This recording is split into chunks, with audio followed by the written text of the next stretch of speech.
Aujourd'hui, nous allons examiner une affaire du début du XXe siècle, alors installez-vous pendant que nous partons aux États-Unis. Éléonore Maud Parlin, mieux connue sous le nom de Nora, est née en 1886 en Chine. Elle était la fille de parents anglais qui vivaient en Asie de l'Est, car le père de Nora travaillait comme ingénieur sur un bateau à vapeur. Un soir de 1890, alors que le navire était en mer, il disparut, et malgré les recherches de l'équipage à bord et dans l'océan, ils ne réussirent tous pas à le retrouver. On ne le revit ni n'entendit jamais plus parler de lui. La mère de Nora, nommée Alice, décida alors de quitter la Chine et partit vivre à San Francisco où, en 1891, elle rencontra et épousa un gentleman nommé Wilfred W. Fuller. Au début, le mariage se passa bien et Wilfred subvenait aux besoins des deux enfants d'Alice, Louis et Nora. Ils eurent aussi deux enfants ensemble, une fille nommée Sibylle et un garçon nommé Wilfred, comme son père. Le couple fit de son mieux pour élever les 4 enfants, mais ils commencèrent à rencontrer des difficultés financières et en 1898, ils divorcèrent. Alice et ses enfants allèrent vivre au 1747 rue Fulton, mais sa situation financière ne s'améliora pas.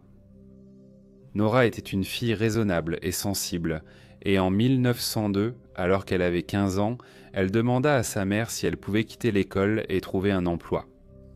Elle pensait que cela aiderait à alléger les soucis financiers de la famille.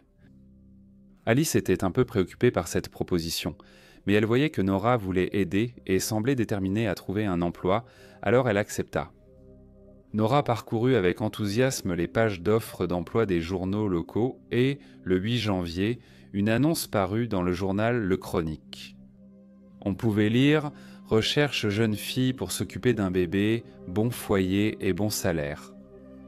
Toute personne intéressée par le poste devait postuler auprès du journal Le Chronique. Nora était excitée par cela. Elle était douée avec les enfants, s'occupant souvent de ses jeunes frères et sœurs.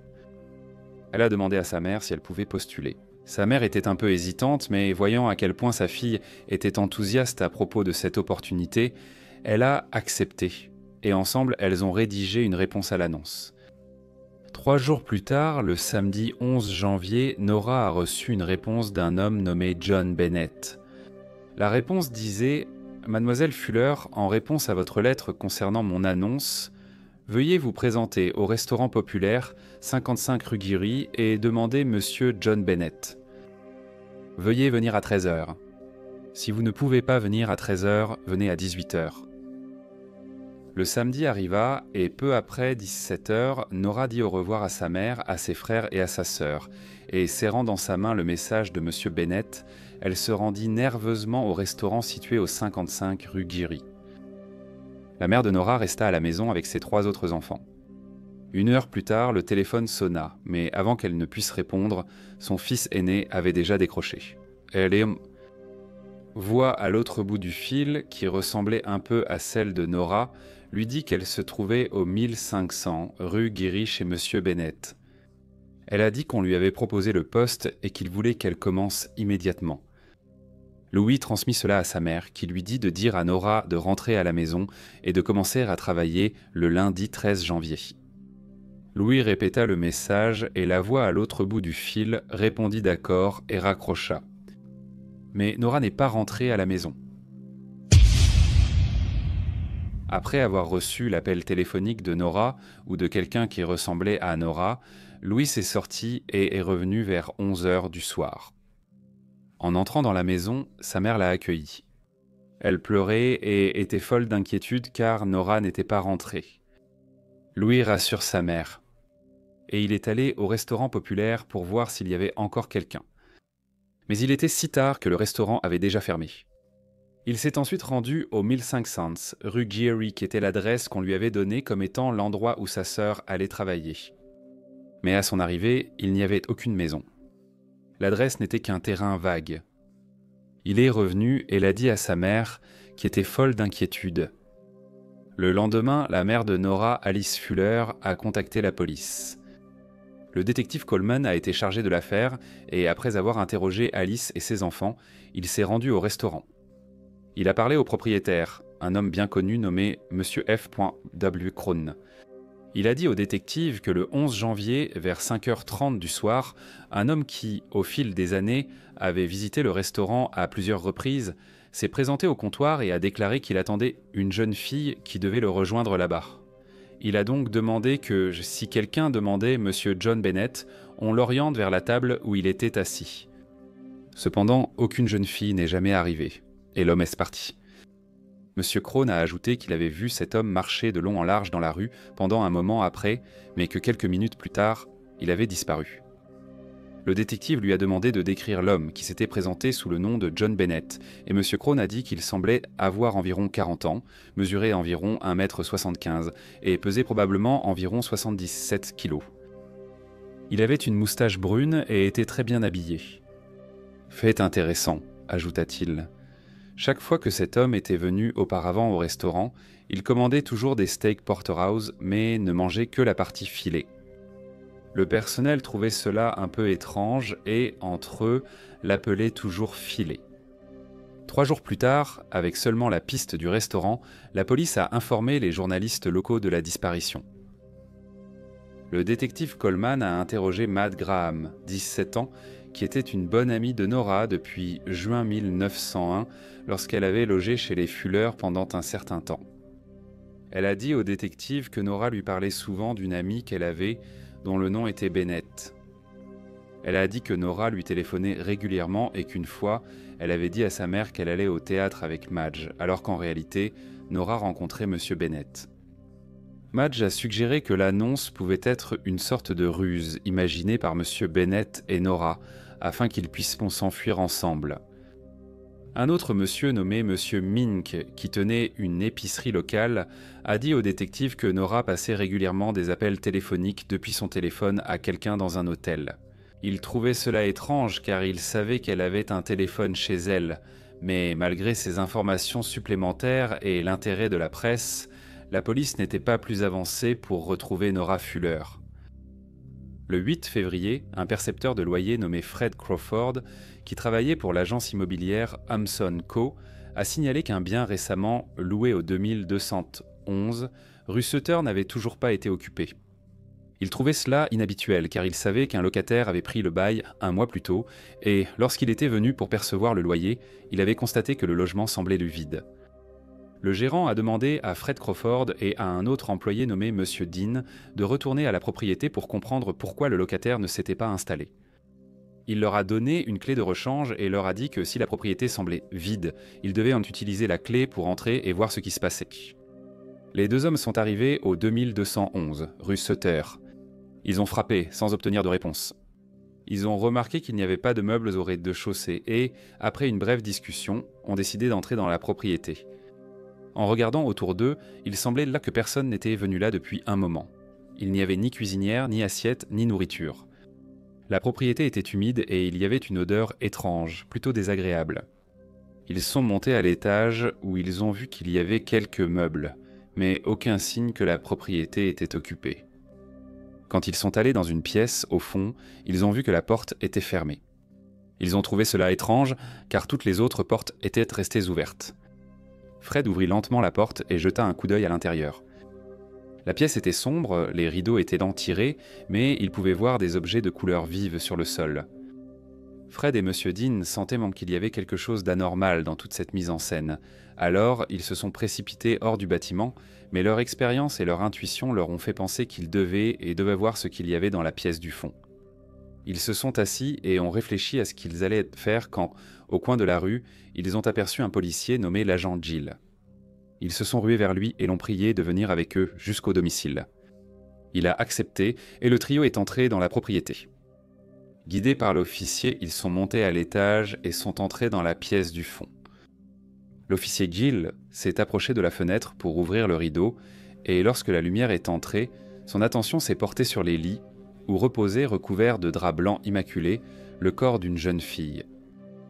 L'officier Gill a immédiatement compris que la défunte pouvait être la jeune fille disparue, Nora Fuller. Alors il a scellé la propriété et a fait son rapport au poste de police. Les détectives sont rapidement arrivés et ont mené une fouille approfondie du 2211, rue Sutter. Il n'y avait pas grand-chose là-bas, seulement une couverture pliée, un édredon sur le lit et une chaise dans le coin de la pièce. Dans le salon, ils ont trouvé un cigare abandonné et une bouteille de whisky presque vide. De nombreuses lettres sont également trouvées, adressées à monsieur C. B. Hawkins, dont beaucoup provenaient de magasins de meubles.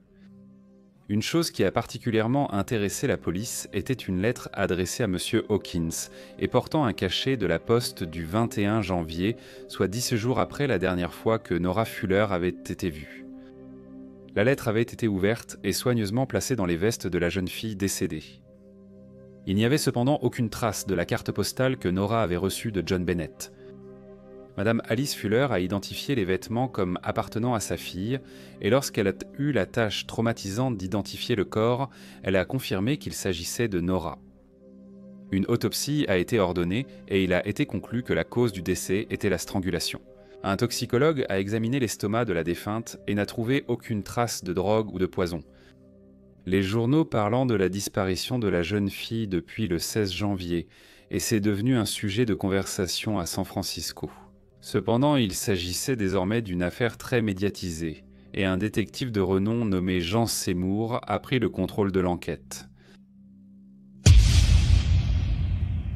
La police avait trouvé le sac à main de Nora, qui contenait une carte de visite d'un monsieur nommé Monsieur Severbrinich. Il a été retrouvé, mais rapidement écarté de l'enquête, car il avait embarqué pour la Chine 3 heures avant que Nora ne quitte la maison le 11 janvier. Le détective Seymour a alors porté son attention sur John Bennett et C. B. Hawkins, mais qui étaient ces deux personnages insaisissables? Il s'est entretenu avec le personnel de l'agence immobilière Hampson Co., qui était chargé de trouver un locataire pour la propriété où Nora a été retrouvée. Leur registre montrait bien que le 8 janvier, un homme nommé M. Sepombe Hawkins s'était rendu dans leur bureau et s'était renseigné sur la possibilité de louer la propriété au 2211 rue Sutter. Le personnel se souvenait de lui comme d'un homme très bien habillé et il avait accepté de prendre la maison, mais il avait expliqué qu'il ne pouvait pas fournir de référence car il était nouveau à San Francisco. Cependant, il avait payé 1 mois de loyer d'avance, donc le contrat avait été rédigé et le gentleman l'avait signé sous le nom de C. B. Hawkins. Le personnel se rappelait que, lors de leur conversation avec lui, il leur avait dit qu'il séjournait actuellement avec sa femme à l'hôtel Golden West. La description que le personnel a donnée de ce gentleman était presque identique à celle de M. John Bennett, donnée par le propriétaire et le personnel du restaurant populaire. Lorsque la police a vérifié l'hôtel Golden West, le réceptionniste nommé Edward Petrie n'a trouvé aucune trace d'un client du nom de C. B. Hawkins, mais il a confirmé qu'un homme de ce nom y avait reçu du courrier. Le détective a alors commencé à retracer l'origine des meubles dans la maison. Il n'y avait que quelques objets, mais l'agent immobilier avait confirmé que la maison était vide lorsque le locataire en a pris possession. Ils se sont rendus au magasin de meubles J.C. Cavanaugh, au 848 Mission Street, où ils ont découvert que, le 9 janvier, un homme bien habillé, correspondant à la description de l'homme connu sous le nom de Hawkins ou Bennett, était entré dans le magasin et avait déclaré qu'il souhaitait meubler temporairement une chambre. Il a acheté 2 oreillers d'occasion, une paire de couvertures et quelques draps. L'homme a dit à l'assistant que les articles devaient être livrés uniquement la nuit. Il a donné l'adresse. Du 2211 rue Sutter. Le personnel du magasin se souvenait de lui car il portait des chapeaux en soie très élégants. Le livreur a dit au détective Seymour que lorsqu'il a apporté les articles à l'adresse, l'homme qui portait toujours les chapeaux a ouvert la porte et lui a demandé de simplement laisser les articles dans le couloir. Ce qu'il a fait avant de partir. Le lit et la chaise ont été retrouvés à la Standard Furniture Company au 745 rue Mission. Le personnel a confirmé que le monsieur qui avait acheté les articles le 10 janvier correspondait à la description de Hawkins ou Bennett. Il se souvenait qu'il craignait que le matelas soit remplacé par un autre de moindre qualité. Alors le vendeur lui a dit d'y inscrire ses initiales. L'homme a alors pris un crayon épais et a écrit en grandes lettres CBH sur le matelas. Quand les articles ont été livrés par les livreurs. L'homme leur a demandé de monter le lit et la chaise à l'étage et de les placer dans la pièce du fond. La serviette et les têtes d'oreiller ont été retrouvées chez Madame Mahoney, dans sa mercerie, qui se trouvait juste au coin de la Standard Furniture Company. Le gentleman élégamment vêtu a emporté ces objets faciles à transporter avec lui. Un expert en écriture a examiné les originaux remplis par Bennett pour son annonce dans le journal et les a comparés à la signature de C.B. Hawkins sur le contrat de location du bien situé au 2211 rue Sutter. Il a conclu que les deux avaient été écrits de la même main. La police était maintenant convaincue que M. Bennett et M. Hawkins étaient bel et bien la même personne.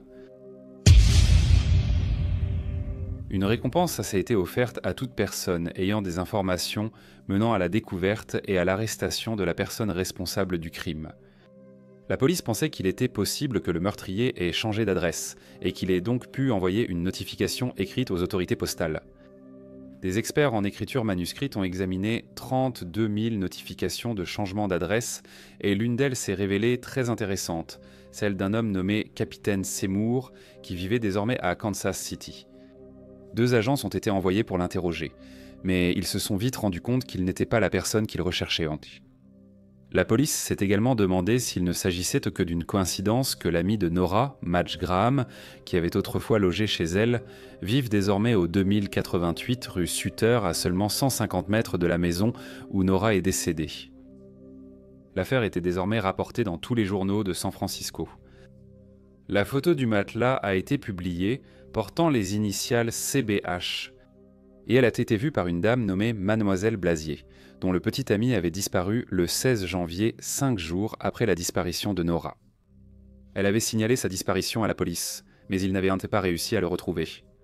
Ils pensaient un moment qu'il avait peut-être quitté l'État, car après sa disparition, son employeur a découvert que de l'argent avait été retiré de leur compte. Le nom de son petit ami était Charles B. Hadley et elle a montré à la police une photo de lui sur laquelle il avait écrit ses initiales CBH. L'écriture sur le matelas était très similaire. Elle a également déclaré que lorsque les journaux ont rapporté la disparition de la jeune fille, il est devenu agité et a lu attentivement tous les articles à ce sujet. Il l'a appelée ce soir-là pour lui dire qu'il ne rentrerait pas cette nuit-là et elle ne l'a pas revu depuis. Mademoiselle Blasier a également déclaré qu'il avait laissé des vêtements tachés de sang dans la buanderie et comme il n'était pas revenu ni ne l'avait contacté, elle les a brûlés. Fait intéressant. Elle a également pu confirmer qu'il aimait beaucoup les steaks porterhouse mais qu'il ne mangeait que la partie filée. Des échantillons d'écriture manuscrite de C.B. Hadley ont été demandés à son employeur et comparés à la signature de C.A.B. Hawkins sur le contrat avec la société Hamson et aux initiales C.B.H. sur le matelas. Les experts ont conclu que les 3 hommes étaient en effet la même personne. Cependant, C.B. Hadley n'avait pas de moustache et était toujours rasé de près. Mais Mademoiselle Blasier a déclaré qu'il portait souvent une fausse moustache brune, qu'il avait achetée dans un magasin de la rue Larking. La police a commencé à enquêter sur C.B. Hadley. Ils ont découvert que son vrai nom était Charles Stars, et on pensait qu'il venait de Chicago, car c'est là que vivait sa mère. Il était recherché pour détournement de fonds, commis à Minneapolis en 1889. Ils ont également découvert qu'en 1900, il avait tenté de séduire une fille d'un âge similaire à celui de Nora. L'histoire de la mort de Nora Fuller et la traque de l'homme connu sous les noms de Hawkins, Bennett, Hadley ou Start avaient désormais attiré l'attention des journaux à travers tout le pays et la police était convaincue qu'avec toute cette couverture médiatique, il pourrait là bientôt localiser et arrêter le suspect. Malheureusement, leur confiance fut de courte durée car aucune apparition de lui ne fut signalée. Avec le temps, les journaux sont passés à d'autres histoires et la police a affecté moins d'agents à l'affaire de Nora, car ils étaient nécessaires sur d'autres enquêtes. L'affaire de Nora Fuller reste non résolue et ce qu'il est advenu de l'homme qui se faisait appeler Hawkins, Bennett, Hadley ou Start demeure toujours un mystère. Bonjour à tous et merci beaucoup de m'écouter. C'est la première affaire non résolue que je traite sur cette chaîne, donc tous vos commentaires ou retours seront très appréciés et je vous retrouve dans la prochaine affaire.